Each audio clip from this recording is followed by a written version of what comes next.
Hey,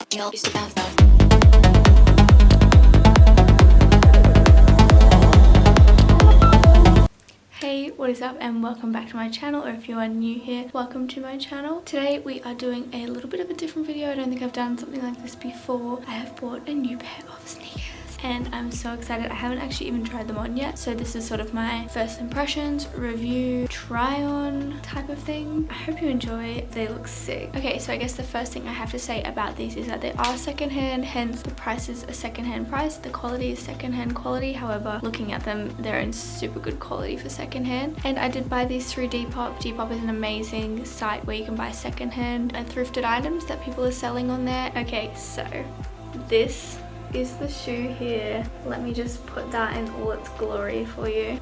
Look at these bad boys. These are the Nike Air Jordan 5 Retro Metallic White sneakers.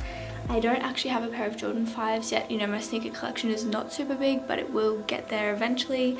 I've only got like Jordan 1s, Nike Air Forces. So this is a new silhouette for me, which I'm really excited about. The Jordan 5s are so sick. So as you can see, the quality is actually insane. My shoe size is a UK 4.5 or a US 7.5. However, these do look like they're going to fit me a little bit snug. So sometimes I can be like a UK 4.5 to UK 5, but super cute.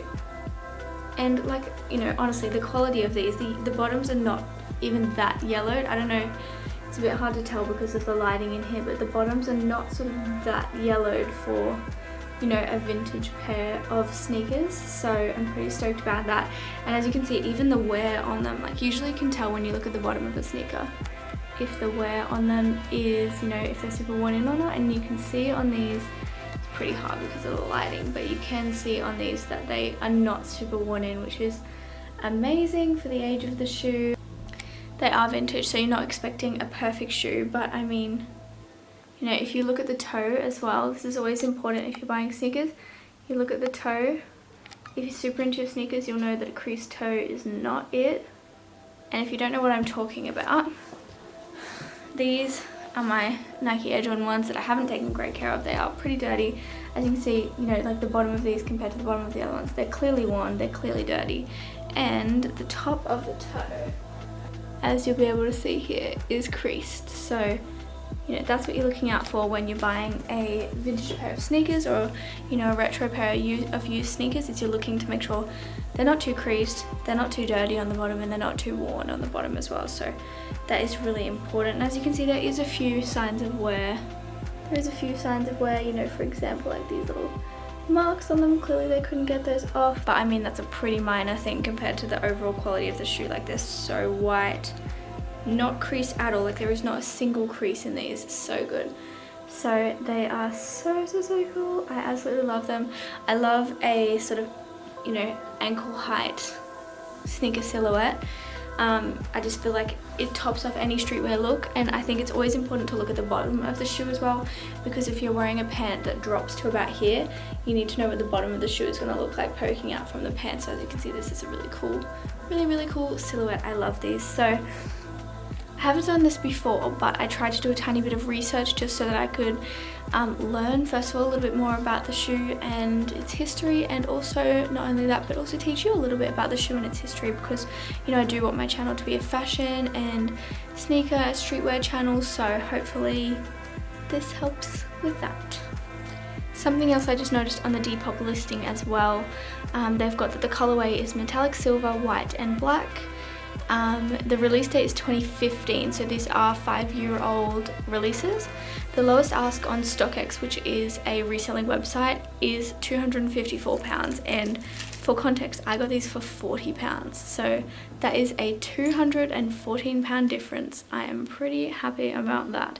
They didn't come with the box, which, I mean, is fine with me. I'm planning to get some sneaker boxes anyway, and this seller on Depop is someone who's very trusted, has lots of high reviews, so I would never expect you know, fakes or anything from this kind of person. So these are definitely authentic, and the seller is very trusted. If you are interested in where I got these sneakers, this seller on Depop, sorry about the sticky tape, is HighHeatFootwear. Seller on Depop is HighHeatFootwear. They also have, you can find them on eBay at HighHeatFootwear, Depop at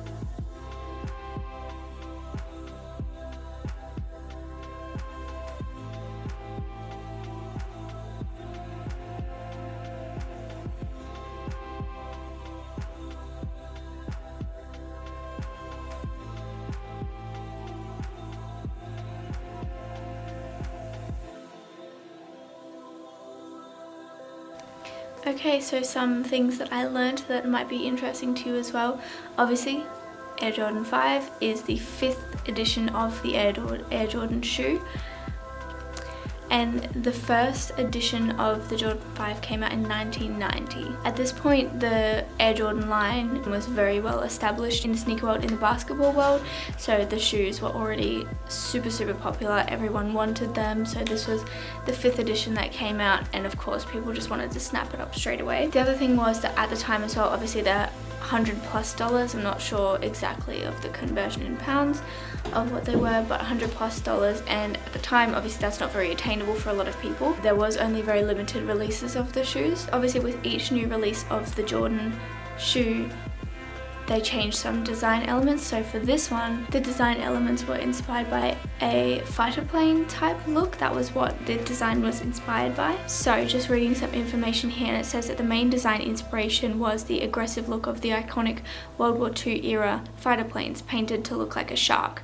Hence the zigzagging tooth-like midsole detail. Another thing I'm just reading here, which is really interesting, which is just here. So that's super interesting to learn. I didn't even know that, just thought it was a design. So that's interesting to learn where the history of this little design detail actually comes from. And actually, interestingly, obviously now when sneakers come out, they come out in so many different colorways, it's hard to keep up. Like the Air Jordan 1, you wouldn't even know where to start with colorways because there's so many different ones and so many different releases and collabs and this sort of thing. So the Jordan 5, when it first came out, had only 4 different colorways, which is really interesting. So obviously very limited at the time, and again because of the price tag, very hard to get a hold of. And interestingly as well, obviously it has this number 23 here. It says on this web page that I've got, now all of the Air Jordans that you find, Air Jordan 5s that you find, have that 23 embroidered on them, but originally only one of the 4 colorways had that embroidered, and the other 3 colorways only had it embroidered on Michael Jordan's shoes, his personal shoes, and every other release that was just released to the public did not have that, apart from the one colorway, which was the fire red colorway. And then in 2000, when the Laney and the white metallic, which is what I've got, the white metallic colorway, released, that's when they started to release all of the versions with the 23 embroidery. But you can't tell because I don't have good lighting in here,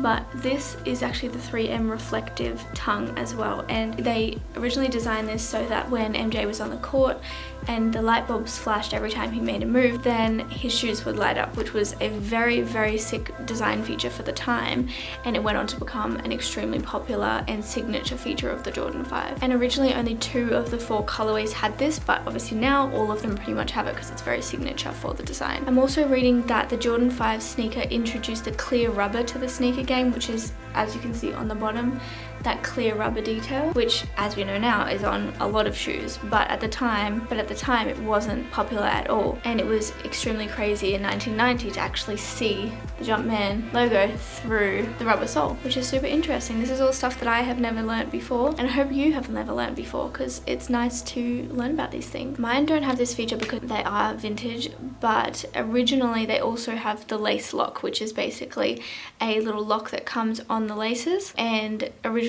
this would also be seen on the Jordan 6 and further down the line as well. Another thing that's super interesting, I'm actually getting really excited about this because I haven't actually done research on my sneakers before, so this is super interesting to learn about, is another notable design feature, this asymmetrical feature on the back. So as you can see, the asymmetry here, and this was designed to be more ergonomically sculpting to the ankle and also offer support, because obviously these are not the original Jordan 5 Retros, these are the Jordan 5 Retro Remastered series, which came out in 2015. So this white metallic and silver colorway was first seen in 2000, and then was released again in 2015 with a whole new set of, you know, better materials and everything like that, so they really upgraded the release. And yeah, that's pretty much, there's probably way more facts that I could find out, but that's enough for my brain for the night.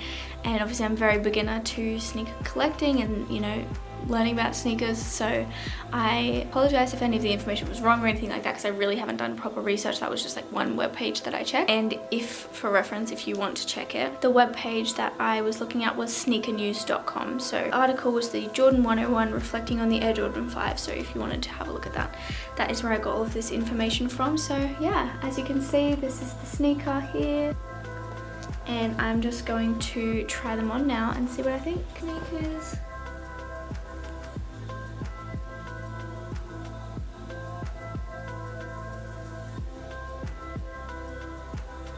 Sorry for not putting the camera back on the tripod, but that is so much effort. Not gonna lie, I am in love with these. I'm so happy I bought them. I bought them on such an impulse, but honestly, best impulse buy ever. It was really good to learn a little bit more about the shoe and where it came from, and I really definitely want to do this a lot more in the future with the sneakers that I buy and make sure that, you know, there's a bit of history behind the shoes that I have on my feet. I hope you enjoyed. I hope you enjoyed learning a little bit more about the Jordan 5 silhouette if you didn't know enough already.